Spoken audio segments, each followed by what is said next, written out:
কেন্দ্রীয় বর্তমান সরকার যা করতে চলেছে, যেসব বিল আনতে চলেছে, সেই সব বিল যদি পাশ করাতে পারে তাহলে আগামী দীর্ঘ কয়েক দশক ধরে ভারতবর্ষ হয়ে যাবে আরো একবার পরাধীন, আরো একটা ব্রিটিশ সাম্রাজ্যবাদ প্রতিষ্ঠিত হবে ভারতবর্ষে, যেটা আমার জন্য, আপনার জন্য, কারো জন্য ভালো হবে না। আপনার মতামত দিয়ে যাবেন, কিন্তু ভিডিওটা শেষ পর্যন্ত দেখবেন। ভারতের লোকসভা এবং রাজ্যসভার মনসুন অধিবেশনে প্রথমত অত্যন্ত গুরুত্ব সহকারে আসতে চলেছে ডিলিমিটেশন বিল। এই ডিলিমিটেশন বিল পাস করাতে পারলেই 543 থেকে ভারতের লোকসভার আসন গিয়ে পৌঁছবে প্রায় 850-এ।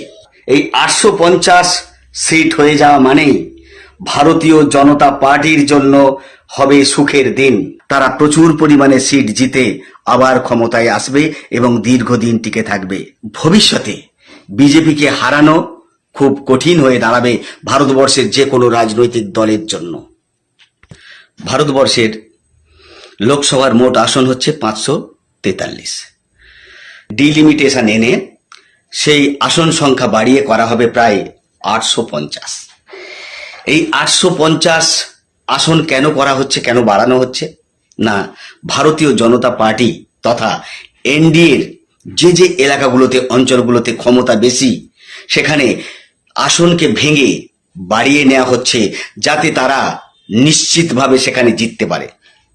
যদি 3টে আসন ভেঙে 5টা করা হয়, উদাহরণস্বরূপ বলছি, তাহলে সেই 3টে আসনে জিতছিল, তারপরে তারা 5টা আসনে জিতবে একই ভোট প্রাপ্তির মাধ্যমে। এই হারে তারা প্রচুর পরিমাণে আসন সংগ্রহ করে নিতে পারবে 2029 লোকসভায় জেতার জন্য, এবং তাদের ইচ্ছা মতো, প্রয়োজন মতো, তাদের পরিকল্পনা মতো ভারতবর্ষকে সংবিধান পরিবর্তন করে, আইন পরিবর্তন করে নিজেদের মতো করে পরিচালনা করতে, বা হিন্দু রাষ্ট্র গঠন করে ভারতবর্ষকে, ভারতবর্ষের সেকুলারিজম যেটা ছিল তাকে ধ্বংস করে দিয়ে উগ্র হিন্দুত্ববাদের উপর দিয়ে এই দেশকে চালাতে তারা সমর্থ হবে। এই মনসুন অধিবেশনে আরো একটি বিল আসছে, সেটা কি জানেন? সেটা হচ্ছে, ধরুন প্রধানমন্ত্রী, মুখ্যমন্ত্রী বা যে কোনো মন্ত্রী যদি কোনো কারণে পুলিশে আটক হন এবং 30 দিনের বেশি জেলে আবদ্ধ থাকেন, তাহলে তার মন্ত্রিত্ব স্বয়ংক্রিয়ভাবে চলে যাবে। এটা বিরোধীদের রাজনীতি থেকে শেষ করে দেওয়ার জন্য একটি গুরুত্বপূর্ণ এবং ভয়ঙ্কর আইন আসছে। আরো একটা ভয়ঙ্কর বিল পাশ হতে চলেছে। যদি 2/3 সাংসদ সংখ্যা এনডিএর পক্ষে থাকে, তাহলে এই বিল পাশ হবে। সেটা কি না, পুঁজিবাদী পুঁজিপতিদের বাজার একেবারে ঢালাও ভাবে খুলে দেয়া হবে। পুঁজিপতিরা ব্যবসা করবে, ভীষণভাবে লাভ করবে, তারা দেশব্যাপী, ভারতবর্ষব্যাপী সেই ব্যবস্থা করে দেয়া হবে এই নতুন বিল এনে, নতুন আইন তৈরি করে। আরো কি হবে জানেন? কর্পোরেট সংস্থাগুলোকে আরো আরো বেশি বেশি রোজগারের ব্যবস্থা করে দেয়া হবে। কর্পোরেট সংস্থা, পুঁজিপতি দেশটাকে সম্পূর্ণভাবে কবজা করে নেবে এবং নিজেদের মতো করে গরিব মানুষকে, সাধারণ মানুষকে বঞ্চিত করে দেশটাকে শোষণ করতে থাকবে। তবে হ্যাঁ, এইসব বিল নির্ভর করছে সংসদের উভয় কক্ষে 2/3 সাংসদ সংখ্যার সম্মতিক্রমে, নচেত বিল পাশ করাতে পারবে না। এর আগে ডিলিমিটেশন বিল পাশ হয়নি সংখ্যার অভাবে। এরপর সংখ্যা পেয়ে গেলে, যার জন্য সংখ্যা সংগ্রহের কেনা বেচার বাজার উন্মুক্ত করে দেয়া হয়েছে। বিভিন্ন রাজনৈতিক দল থেকে সারা ভারতবর্ষের প্রধানত এমপি এবং এমএলএ পর্যন্ত প্রচুর পরিমাণ টাকা দিয়ে কিনে নেওয়া হচ্ছে। একেবারে মেছো বাজারের মতো, হাট বাজারের মতো করে ভারতবর্ষের এমএলএ এমপিদের কেনা বেচা করে নেওয়া হচ্ছে। অপেক্ষা করুন, আগামী 20 জুলাই থেকে আগস্ট পর্যন্ত ভারতবর্ষের ভূমিকম্প ঘটাতে পারে এনডিএ সরকার, নাকি জাতীয় কংগ্রেস, রাহুল গান্ধী সহ ভারতবর্ষের অন্যান্য দলের নেতারা এই এই চ্যালেঞ্জকে অ্যাকসেপ্ট করে আটকে দিতে পারে সংসদে আসা বিলগুলি? যদি সংসদে আসা বিলগুলিকে আটকাতে পারে বিরোধী রাজনৈতিক দলের নেতারা, তাহলে ভারতবর্ষ দাসত্ব থেকে বেঁচে যাবে, ভারতবর্ষ আরো একটা ইংরেজ শাসনের হাত থেকে বেঁচে যাবে, ভারতবর্ষ পরাধীনতার হাত থেকে বেঁচে যাবে আরো একবার। চলুন দেখা যাক স্বাধীনতার লড়াই আর পরাধীনতার লড়াই কে জয়ী হয়, আর আমাদেরই বা সাধারণ মানুষের অবস্থা কোথায় গিয়ে দাঁড়ায়। আমি সরকারকে একটা কথা বলবো, আগের সরকার খুব খারাপ। হ্যাঁ, আমি নিজেই এই সরকারকে ভোট দিয়েছি, বিজেপি আমি নিজেই ভোট দিয়েছি। আমি ভোট দিয়ে এখন বলছি কি না ভুল করেছি, সত্যি ভুল করেছি। আমি জানলে না কোনো দিন এরকম ভোট দিতাম না। এমনি আমি ভোট দেওয়া পছন্দ করি না, কারণ যেই দল আসবে সেই দলের ক্ষমতা নেবে। কিন্তু আজকে দাঁড়িয়ে বলছি সত্যি আগের দলটাই ভালো ছিল। হ্যাঁ অবশ্যই আগের দলটাই ভালো ছিল। কে বলেছে 15 বছর চাকরি হয়নি? কে বলছে? আমার দেখা কোটি কোটি চাকরি হয়েছে 15 বছর, যারা সত্যিকারের যোগ্য। হ্যাঁ, তার মধ্যে নেতা মন্ত্রী হাত ধরে অনেক চাকরি হয়েছে, কিন্তু যোগ্যরাও পেয়েছে। কে এতদিনে কি কোনো পদে কোনো নিয়োগ হয়নি? কে বলেছে হয়নি? অনেক হয়েছে। কিন্তু এ সরকার 2.5 মাস আসার পরে কি করেছে? আমাদের একটাও চাকরি ফর্ম বের করেছে? একটাও চাকরি ফর্ম বের করেনি। বলছে হবে হবে হবে, কোনো কথা নেই। অথচ এদিকে আয়ুষ্মান, অন্নপূর্ণা, এটা সেটা দরিদ্র লোকেদের জন্য ভাবছে। তো এ সরকার এসে বোঝাতে চাইছে বারবার, তোমরা ভিখারি হয়ে থাকো সারা জীবন, দরিদ্র হয়ে থাকো সারা জীবন, তোমরা না শিক্ষিত হও না চাকরি করো। কারণ শিক্ষিত হয়ে চাকরি যদি করো আর 5 টাকা যদি চাকরি করো, তোমরা সব কিছু থেকে বঞ্চিত হবে। তাহলে কেউ আর পড়তে চাইবে না, কেউ আর চাকরি করতে চাইবে?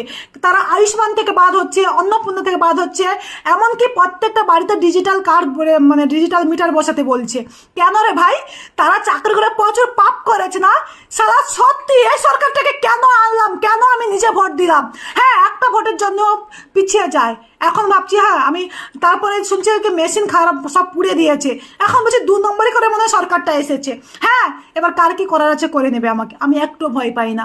কারণ একজন যদি বাড়ির চাকরি করে তার জন্য সবাইকে খেসারে দিতে হয়।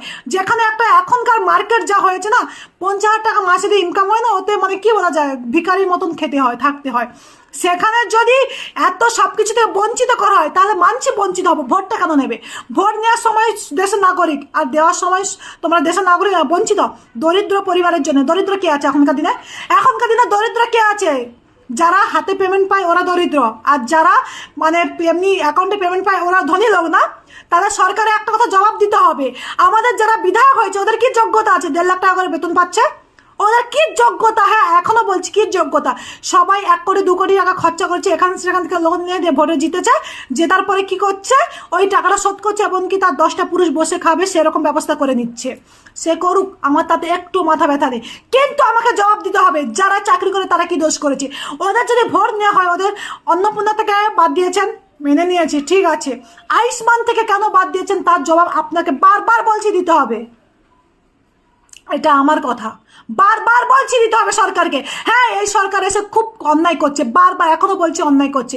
যদি অন্যায় না করতো তাহলে এতদিন একটা ফর্ম বার করতো। চাকরি কেন দেবে? সে তো দরিদ্র মানুষের জন্য। তো দরিদ্র মানুষের জন্য ভোটটা কেন করছে না? সবার জন্য কেন ভোট করছে? সবার ভোট নেওয়া হয়ে যেত এখন দরিদ্র মানুষের জন্য আয়ুষ্মান। কেন শুধু দরিদ্র মানুষের রোগ হয়? আমাদের বাড়িতে যদি 5 লাখ টাকা বছরে ইনকাম হয়, তা আমাদের যদি কারোর অসুখ হয়, একটা ডাক্তার দেখাতে তো একটা অপারেশনে 5 লাখ টাকা চলে যাবে, মানে 5 লাখ টাকা কুলাবে না। তা দরিদ্র মানুষদের বাঁচার অধিকার আছে। আর ভোট নেওয়ার সময় আমাদের মতো সবার মানুষে ভোট দেওয়াবে, কিন্তু আমাদের বাঁচার অধিকার নেই। সত্যি বলছি, আগের সরকার ভালো ছিল। এখন বুঝতে পারছি কেন যে আমি নিজেকে এখন অনুতপ্ত হচ্ছি, কেন ভোট দিলাম। 5টা বছর আমাদের জ্বালিয়ে পুড়িয়ে খাবে। ঘৃণার রাজনীতি না করে মানুষ হওয়া উচিত। কেন বলছি বলুন তো? হোসেন মানসুরির নিশ্চয় নাম শুনেছেন। সেই হোসেন মানসুরির সমাজসেবক মানুষ, ওটা ভারতবর্ষময়। উনি দাপিয়ে দাপিয়ে মানুষের সহযোগিতার হাত বাড়িয়ে যাচ্ছেন। যে কোনো জায়গায় অ্যাক্সিডেন্ট হোক, ইনসিডেন্ট হোক, অসুখ হোক, বিসুখ হোক, প্রত্যেকটা জায়গা থেকে ভগবানের রূপ নিয়ে ঝাঁপিয়ে পড়ছেন, ধর্ম বর্ণ নির্বিশেষে। সাম্প্রতিক কালে ত্রিপুরাতে এক ছোট্ট বাচ্চা শিশু তার শারীরিক অসুস্থতার জন্য 1 কোটি টাকার প্রয়োজন। উনি সুদূর মুম্বাই থেকে ছুটে গিয়ে ত্রিপুরাতে সেই ছোট্ট শিশু, এক হিন্দু ঘরের শিশু, তাকে সাহায্য করার জন্য সুদূর মুম্বাই থেকে ত্রিপুরা 1 কোটি সহযোগিতার জন্য তিনি প্রতিশ্রুতি দিয়েছেন এবং সমস্ত সোশ্যাল মিডিয়ায় তার ওই পরিবারের সহযোগিতার জন্য সকলকে আবেদন করেছেন। এবং আমি সেই ভিডিওটা দেখলাম এক মুহূর্ত, যে একটা মানুষ পরের জন্য চোখ দিয়ে জল বের করতে পারে, এই ভারতবর্ষের নিদর্শন আরো একটা নাম হোসেন মানসুরি। অদ্ভুত, কে কখন কিভাবে মানুষকে সহযোগিতা করে একমাত্র ঈশ্বর, ভগবান, আল্লাহ ছাড়া কেউ বলতে পারে না। তাই মানুষকে সম্মান করার জন্য সম্মান দিন, সম্মান পাবেন।